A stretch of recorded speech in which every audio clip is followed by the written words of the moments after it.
Hello friends, welcome back to my channel. Today I wanted to just talk a bit about canning books. I'm very excited about this particular canning book on pressure canning because while you can find a lot of canning books that discuss all types of canning, such as water bath and pressure canning combined, you don't and a lot of them even include information on freezing and drying and that kind of stuff. And I was really looking for one book that was more involved with strictly pressure canning. So I'm happy to find and recommend this book. It's by Angi Schneider, and it's simply called Pressure Canning for Beginners and Beyond. So before I get into this book, let's just discuss some of the older books that I have. Of course, this is the Bible of Canning, the USDA Complete Guide to Home Canning, and it's got all the guidelines, all the times, all the information that you need to can safely. And most of this information is online on their website, the National Center for Home Food Preservation. And you can get all the same information online, but it's nice to have it in a book form. And this book is reasonably priced. I believe I got it on Amazon for something like $11. And it's a great book. Of course, it's got all the tested information, everything that you need to know to can safely. And it's very basic. Of course, I have older books. These, just because of their age, are not very reliable. This is an old book from like the 1950s, although I find some of the recipes to be very interesting to look at and give me great ideas, but I can't really rely on this for basic information. I have to do other research in addition to looking at this particular book.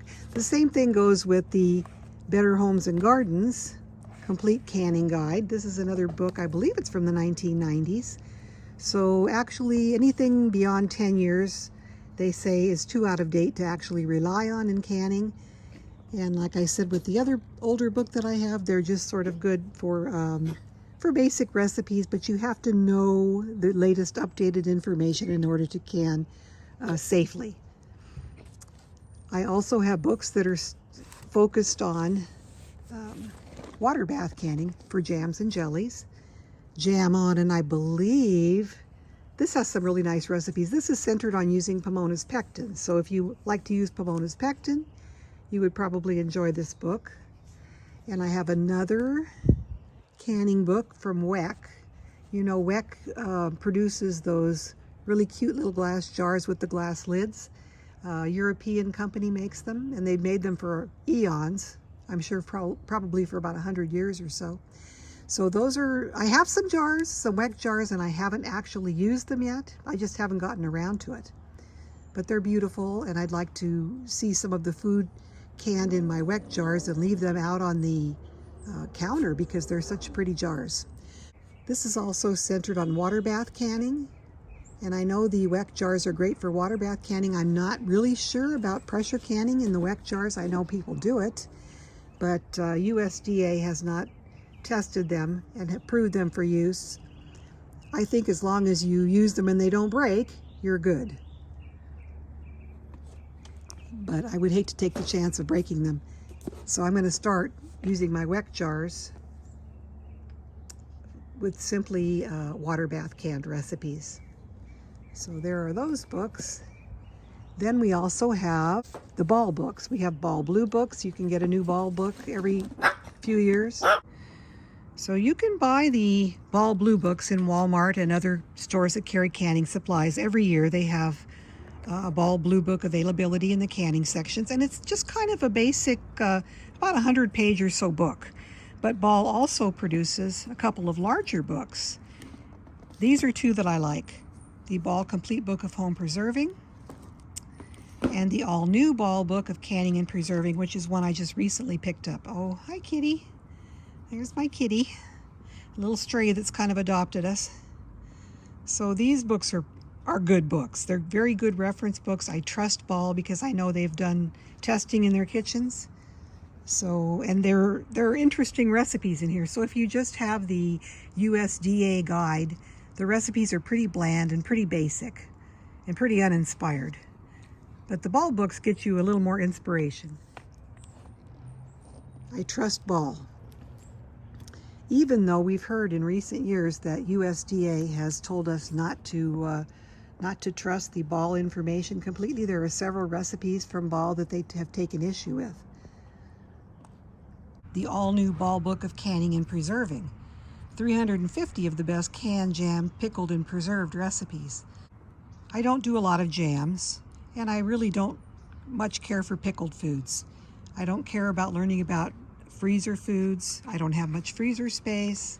You know, I really want recipes for pressure canning. But this book is really nice too. I liked it so much I bought the spiral bound copy. And here is the contents. They talk about acidity, basic gear, choosing your jar, knowing your altitude, canning and preserving 101, a whole big section on water bath canning. Then fermenting, that's another project that I haven't gotten involved with yet.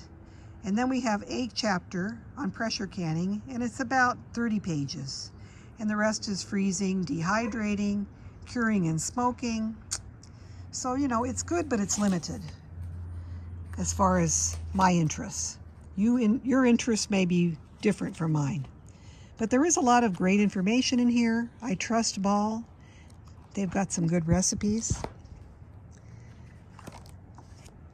There are a lot of really good water bath recipes for things like marinara and, you know, Mexican tomato sauce.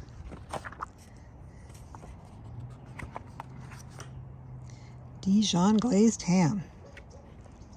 They're just showing you how to make your ham in the oven by adding the rhubarb jelly and the Dijon mustard and the cloves. So some of the recipes are just, they're not focused on canning entirely. The spicy Asian plum sauce I'd like to try. Barbecue sauce.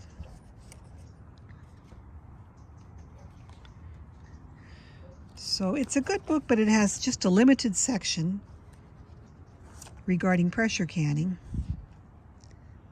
Here is the chapter on pressure canning. So they give you a little bit of information about how to. Simple one-jar meals. I think this is the section that I actually bought this book for, and although it doesn't have extensive directions, it's got a lot of interesting recipes that I would personally like to can, and it's very nice, compact information here, all in one place. Chicken chili verde, chicken curry, chicken and gravy, pot roast, beef stroganoff, chipotle beef for tacos, which I've made before. And then they've got one-jar vegetables. So there's really just this one page, or 2 pages on the one-jar meals. Then we've got one-jar vegetables. It's got little ways to spice up your simple vegetables, like making succotash, Mexican corn, honey, ginger, carrots. And some of these recipes are in the new pressure canning that I bought from Angi. So she did lift some of her recipes from the Ball books. Chipotle potatoes, herb potatoes. So there are some good recipes in here. It's just that I really wanted a big pressure canning book that I could really sink my teeth into, and I think I got it in this new book. I had received a lot of recommendations how wonderful this Amish canning cookbook is, and it is. It's very good. It's basically for ingredient canners. If you want to just can one item, they've got the details for water bath and pressure canning, using the Tatler lids that are reusable. Butters, jams, and jellies, pickles, tomatoes, fruits, and then they get into vegetables, meat, and poultry, and fish, soups, and stews. So they have a great, this book has a great diversity within its pages as well. So this is another good book. But I really wanted a book that was focused on pressure canning, and I found this book online a few years ago, The Complete Guide to Pressure Canning by Diane Devereaux. I bought it. I was very enthusiastic about it, and then I discovered some of the recipes were really not practical, and some of the times were off. So this is another one where you have to take the recipes and take them with a grain of salt, and maybe do your research before you actually can anything that's in this book. This author also recently has gone online onto social media, and she has recommended dry canning potatoes. And so therefore, I really think she does not have the basic understanding of canning safe processes, and I don't really trust her recipes anymore. So I sort of set this book aside for now. This book, however, Angi Schneider's Pressure Canning for Beginners and Beyond, I bought it, I'd say probably a year or so ago, and I've been busy this past year with different things at home. I haven't done a lot of canning. I haven't done as much as I would like to. And this is an excellent book. I really recommend this book. If you want one book on pressure canning, I think it should be this one. The recipes are practical. She's got a whole beginning section of the book on pressure canning. Now, one thing I don't like is she shows a lot of the headspace. You see these headspace pictures. There's quite a bit of headspace. That's not really correct to have a can like that. It maybe has siphoned or something, or wasn't filled enough to begin with. That's way more than an inch headspace. That's like 2 inches. You can have this much liquid loss and have it safely stored on your shelf, but I don't think it's the ideal, and I don't think they should put pictures that present that as an ideal. And a lot of the pictures in here simply show the cans without the lids on, such as these. But anyway, back to the basics of the book. She gives you all the basic information on pressure canning, all about the gauges, all about the types of canners, all about the jars and lids,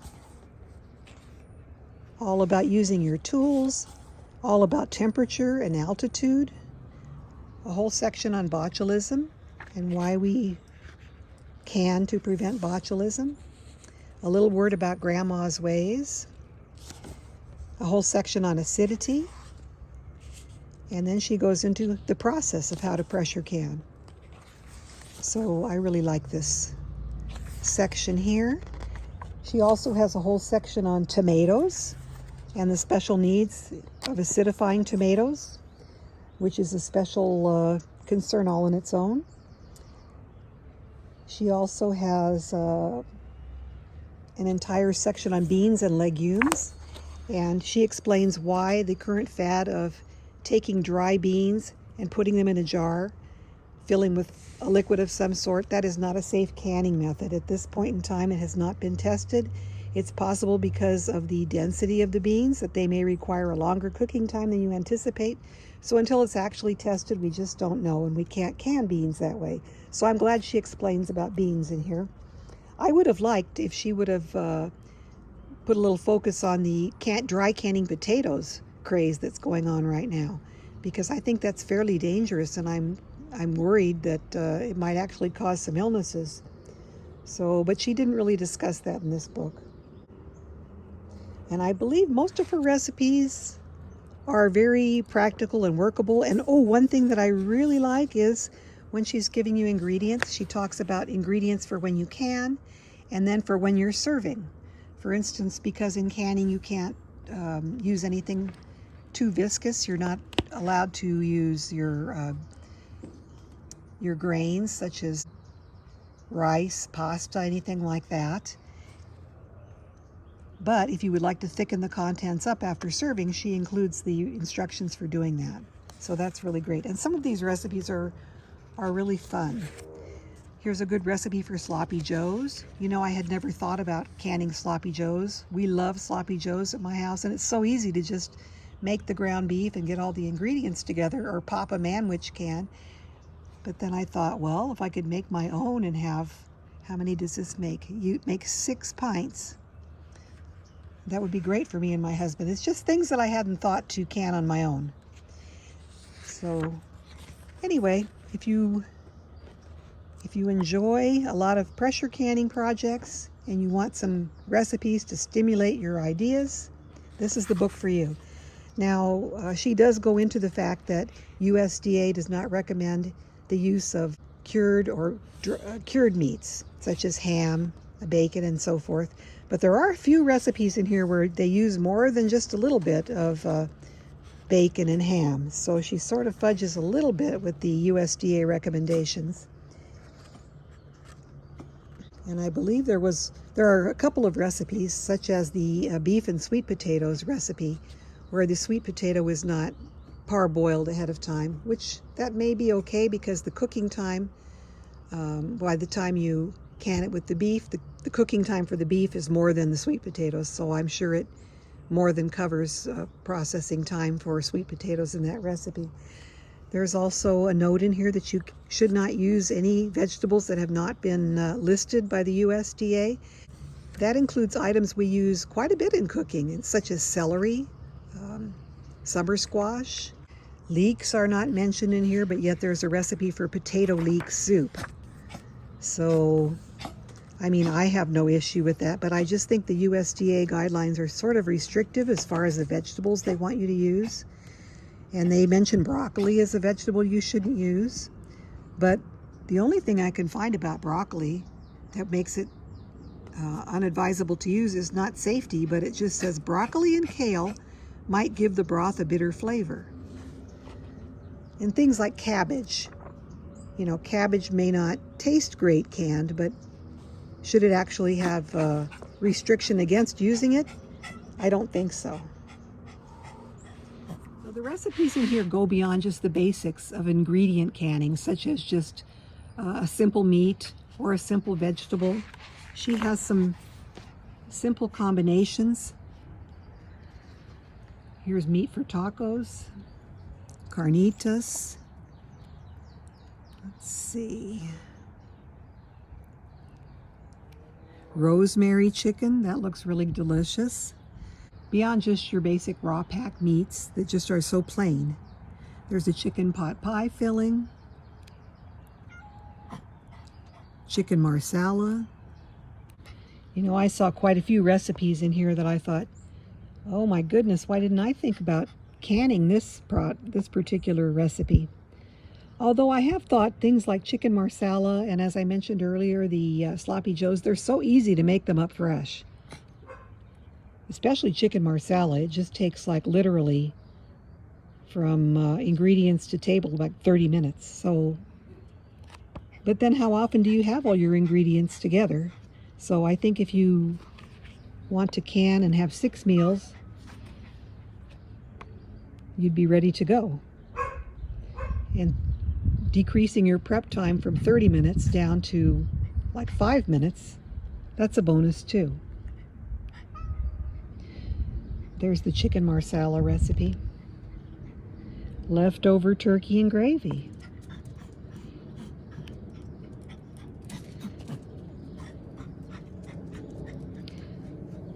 And pulled pork.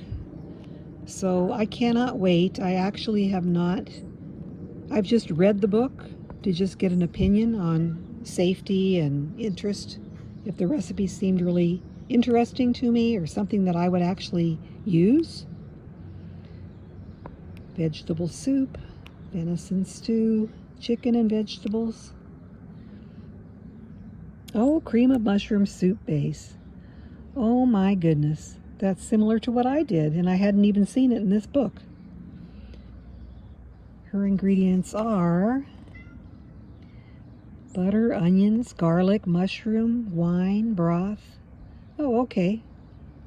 Well, you know, I added celery to mine, so I guess that's the only difference. But celery is one of those items that they don't recommend that we home can because they haven't tested it. So, 94 simple recipes, but they're all good recipes. I highly recommend this book. I think this is the one I've been waiting for, and I'm going to be doing a lot of recipes out of this book in the future. All right, take care and have a really good rest of the week. Bye-bye.